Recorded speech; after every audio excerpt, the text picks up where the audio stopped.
Good morning, Anne. Good morning, James. And good morning, everybody. Hopefully, again, you are having a great weekend or a great week whenever it is that you are listening. Sunday morning, Anne, and here we are again. Once again. Are you happy to begin? I am, yes. Brilliant. Where would you like to start this morning? I'd like to start with my thoughts, really, and it's just thoughts. Okay. So there's so many things going on at this moment, not only in the world, Right. within everybody's life, within education, everything. There is so much that you could talk about, Yes. but the mind becomes scrambled Right. with it. And the word responsibility is a big word. And should we be taught responsibility from a very, very young age? How soon do we think we can be responsible for our actions?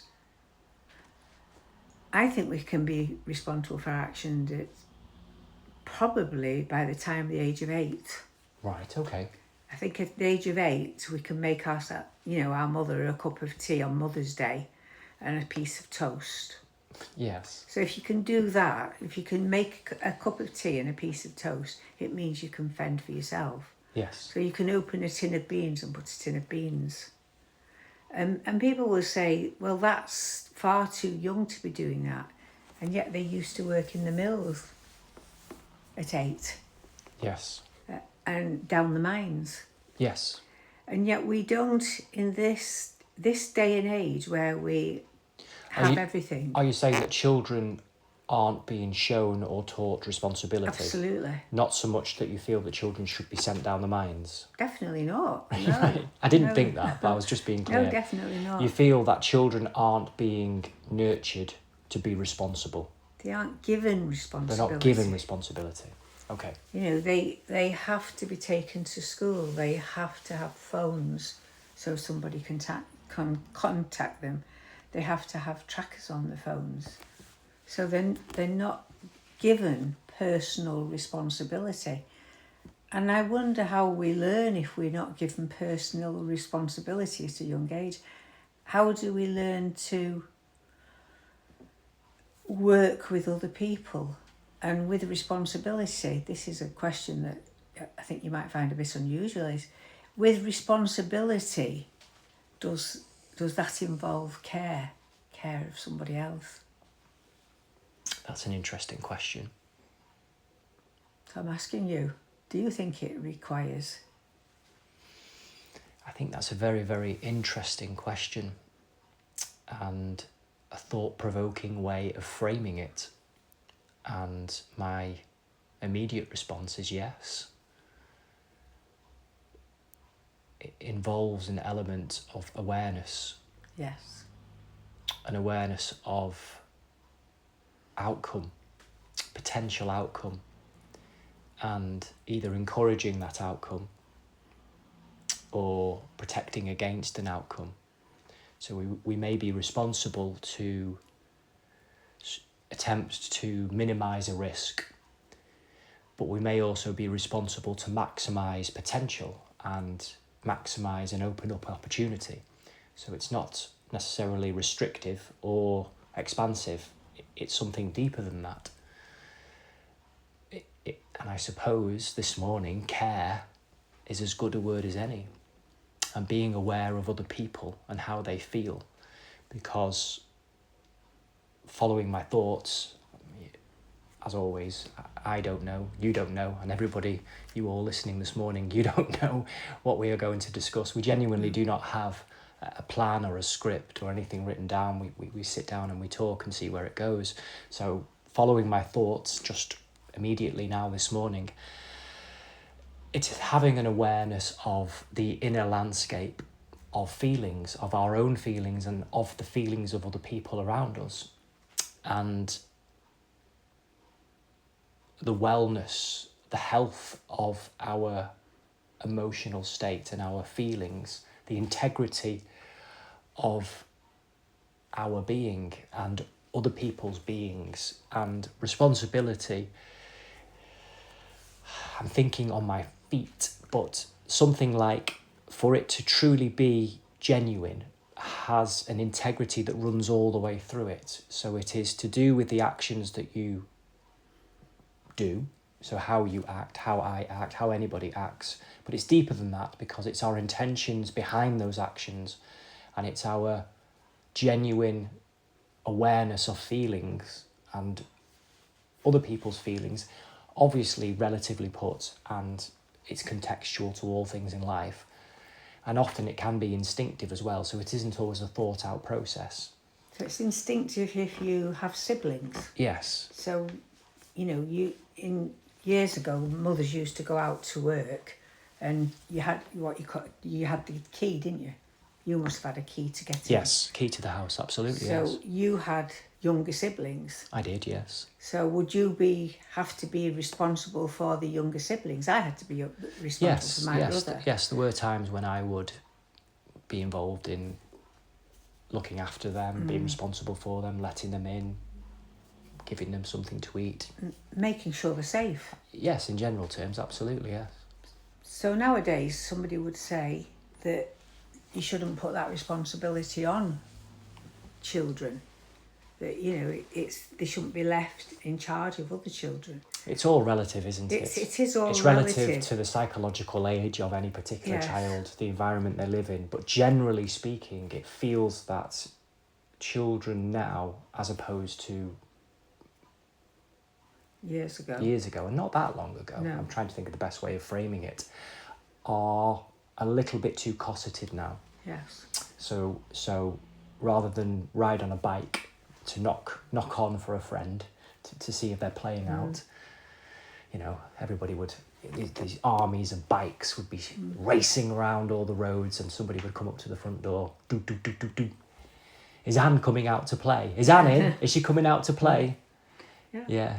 I heard a lovely tale today, to be honest, about, and it does lighten your heart when you hear of some tales in this day and age because of what it is like.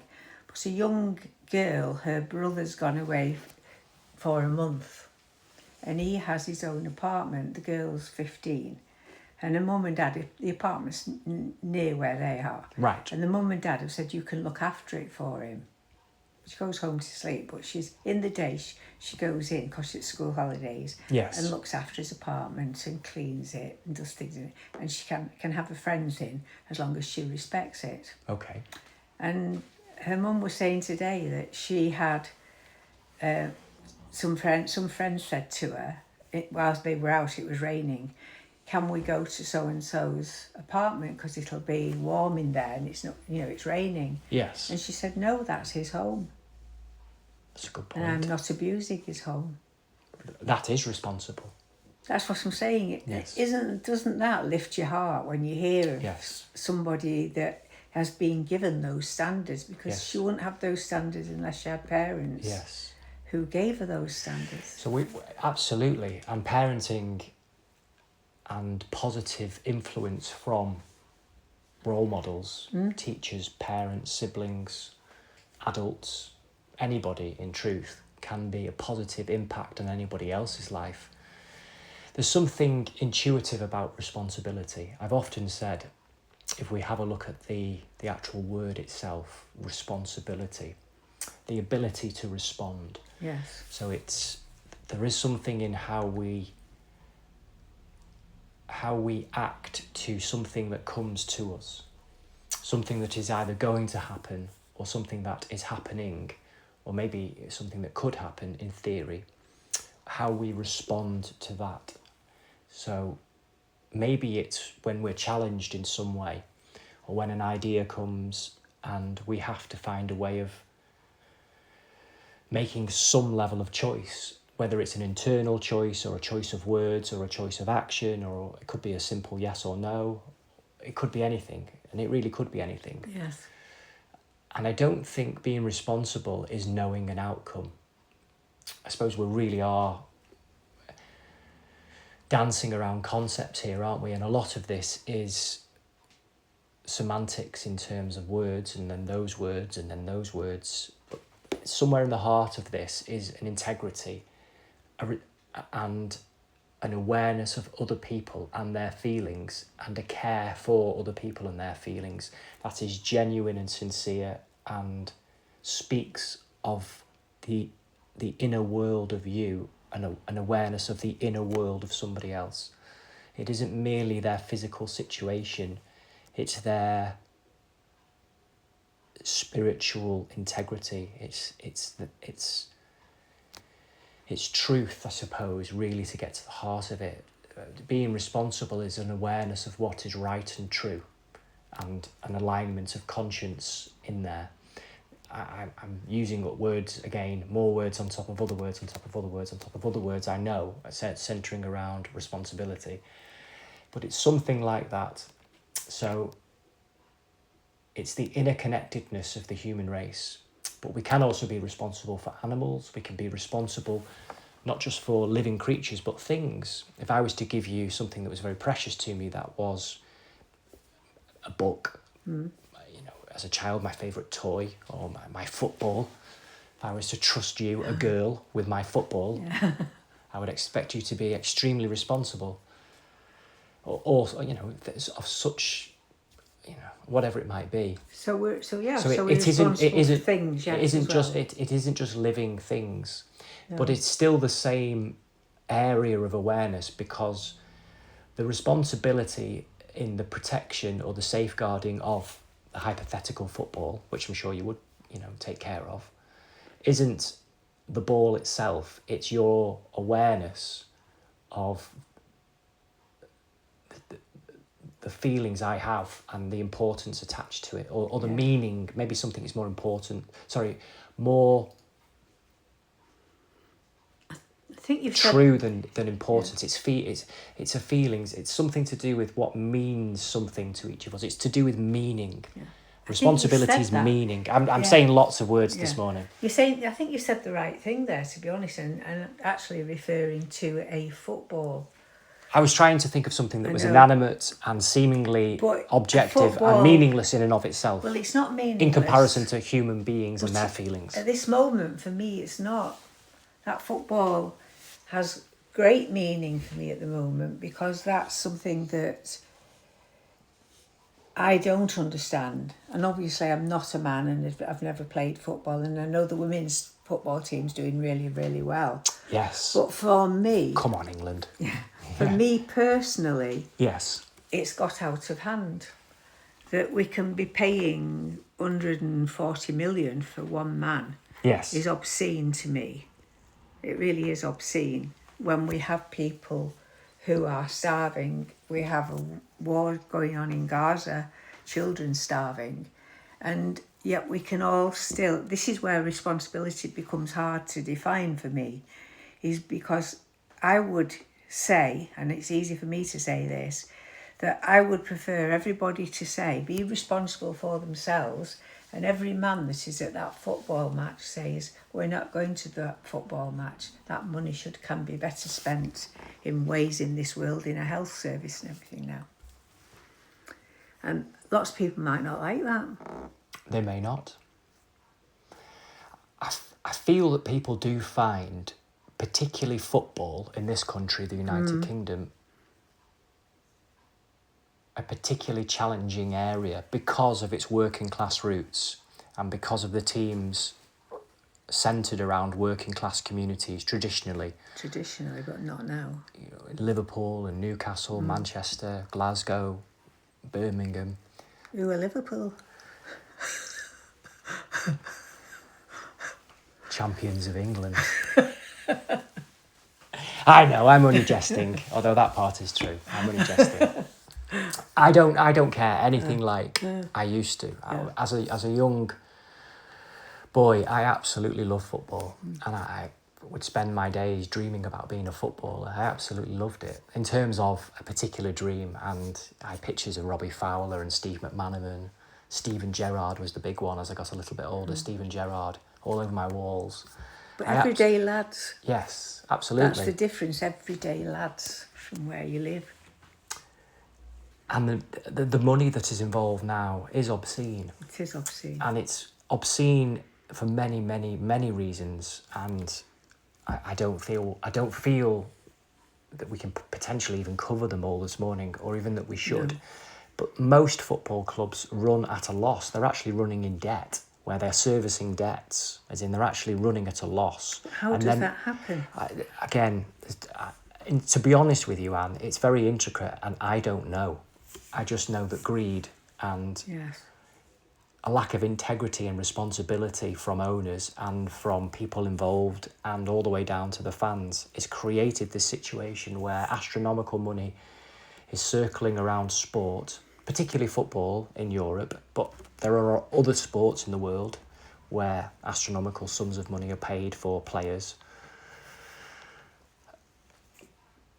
And it doesn't feel responsible to tie it to our topic that we introduced at the beginning of the podcast. It doesn't feel responsible, and it also doesn't feel sustainable whether these football clubs can exist in 5, 10, 15, never mind 50 years' time, based on the current model, which is getting further and further away from the city of which, or the people of which, the community of which it was born out of. Yes.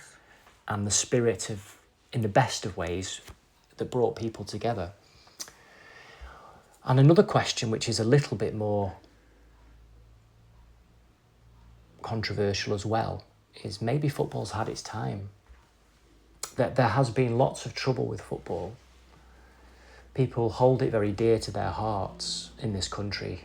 It's often described as the national sport, particularly for working class people. It really is part of the identity. And I've had so many wonderful memories Every little boy, yes. linked to football.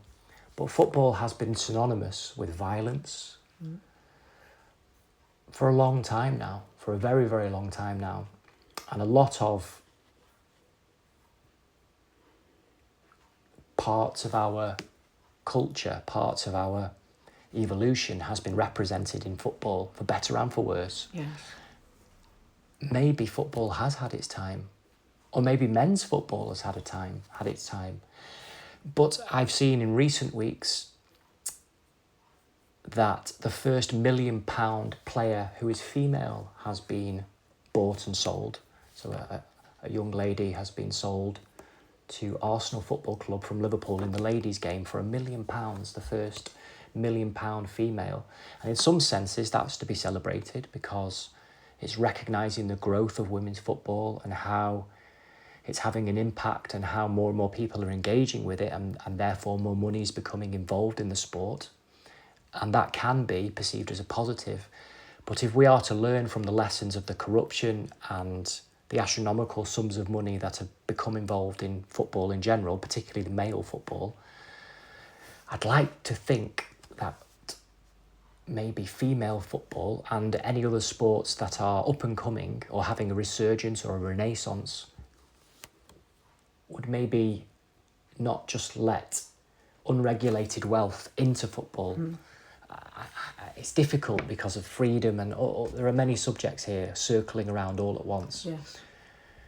I am so pleased to see young girls get the recognition that they deserve, and for femininity and women to be celebrated, and they carry themselves brilliantly.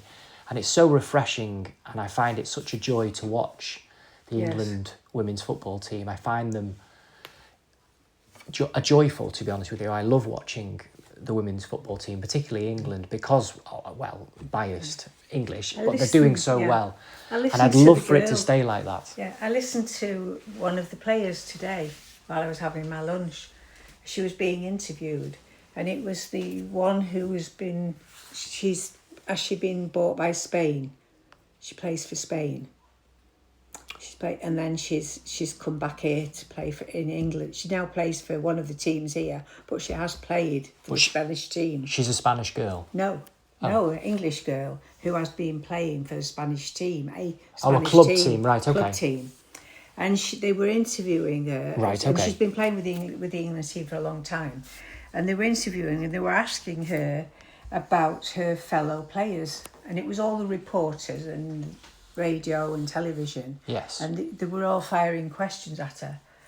Very eloquent young lady, I must say. The women do respond very, very well. Yes, I agree. I'm being biased, I know, but they do respond very well. Generally, To be honest, you're absolutely right. And what lifted my heart was in every time she answered, she said, "We play for England." Yes. Every time she answered something, she would answer the question and she said, "We do it for England. We are so proud of our country. That's why we're doing it."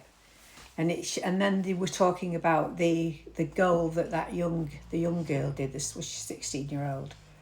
The super sub. The super sub. She's got a difficult surname to pronounce. Yeah, so so on the off chance, and the very unlikely off chance that you are listening, I apologise if I haven't even attempted to pronounce your surname. But I do that out of respect because I don't have it in front of me. So they were talking about her and saying how wonderful she is. Yes, absolutely. Brilliant. What a magical journey as well. Yes. And this girl's reply was, "She's as good as a team." Absolutely. What a great point. Yes. She said yes, but she had backup. She couldn't have got that goal if she hadn't had the backup from so-and-so. Yeah. And she named all the other people. Absolutely. And when somebody tried to throw something at her, she went back to that immediately. We are a team. Yes. We're a team who's playing for England. And yes, we hope, she said, and when I play against Spain, who are my colleagues, have been my colleagues, they're not when I'm playing next week. They're definitely not my colleagues. Yeah. I'm going to beat them.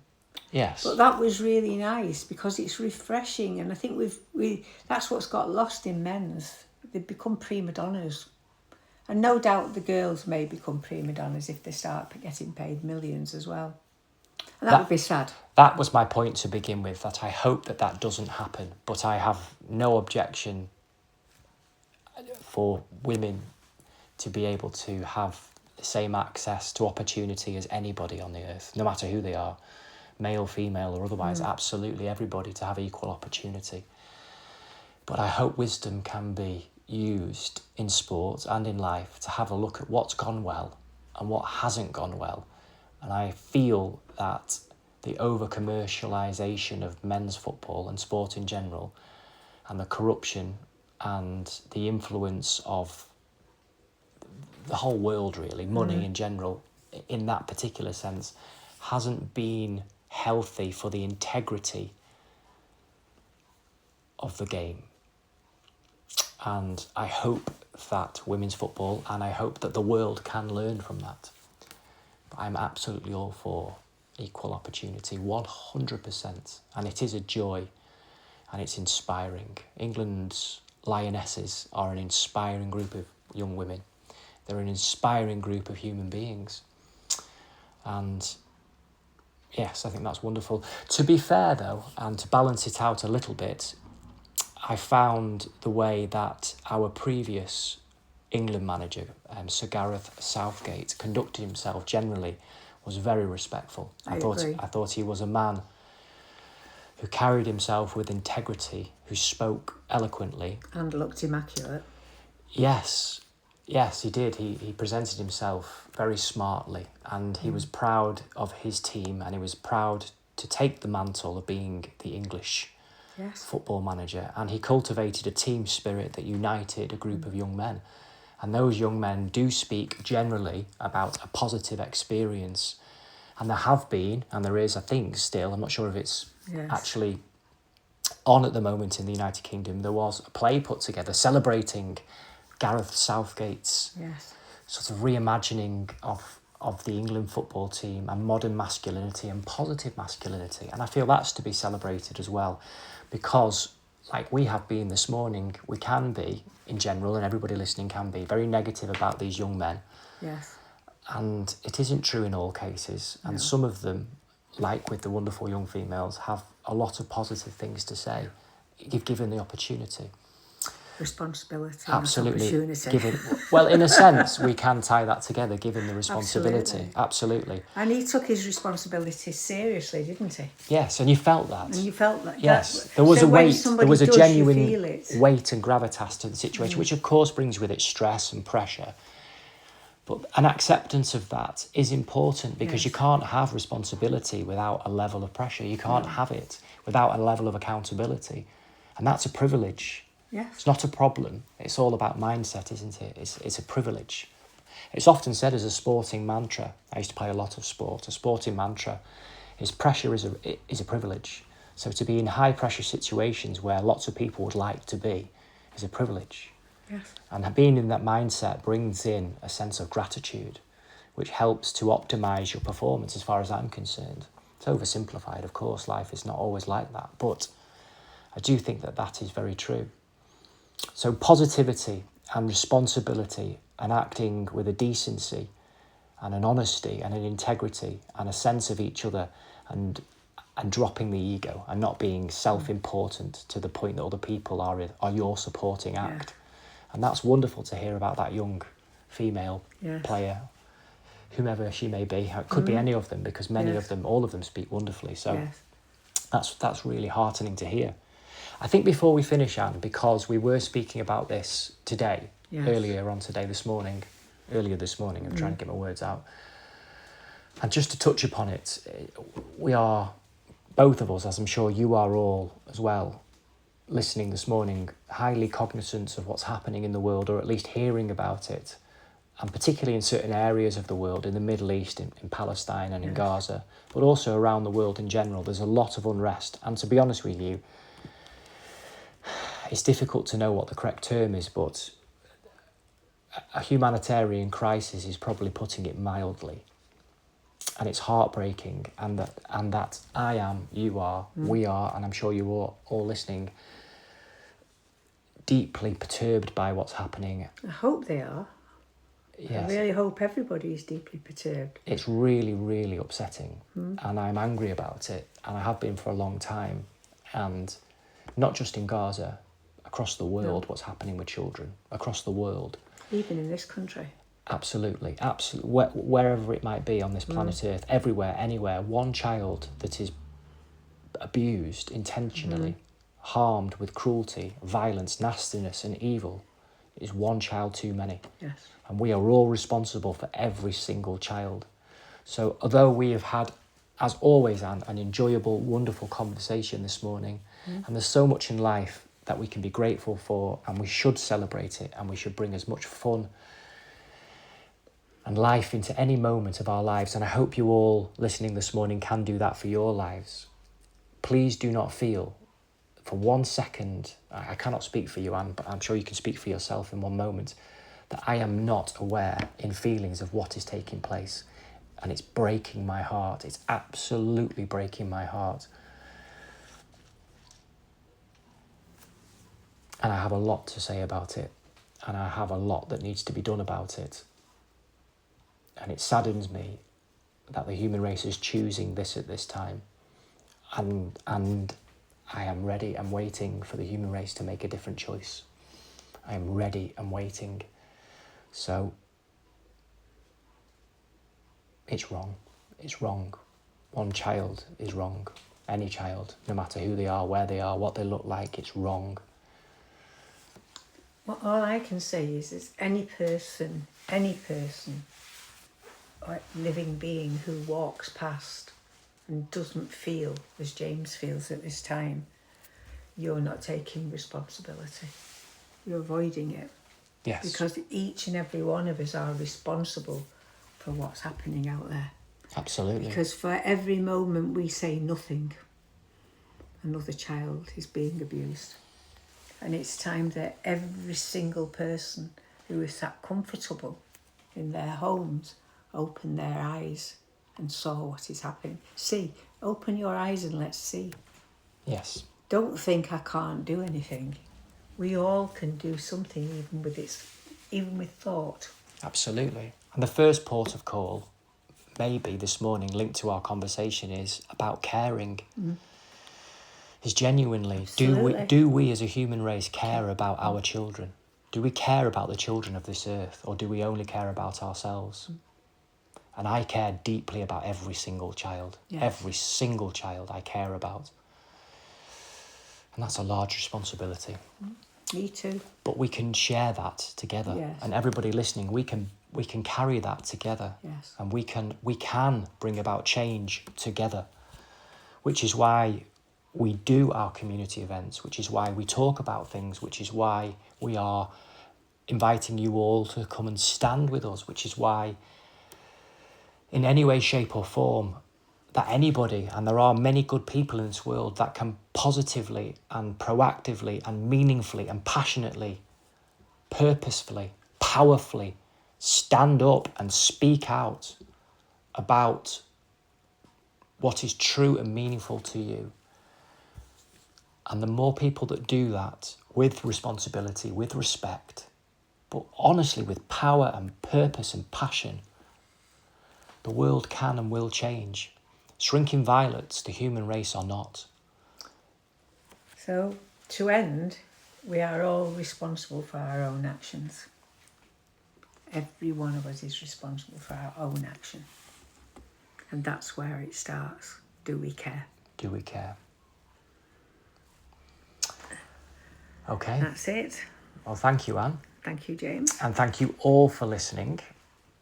Come on, England. I hope you have a wonderful rest of the day, or a wonderful week. And as always, we look forward to being with you and to speaking with you again next week, next Sunday morning. Okay, everybody, goodbye. Bye. Bye-bye.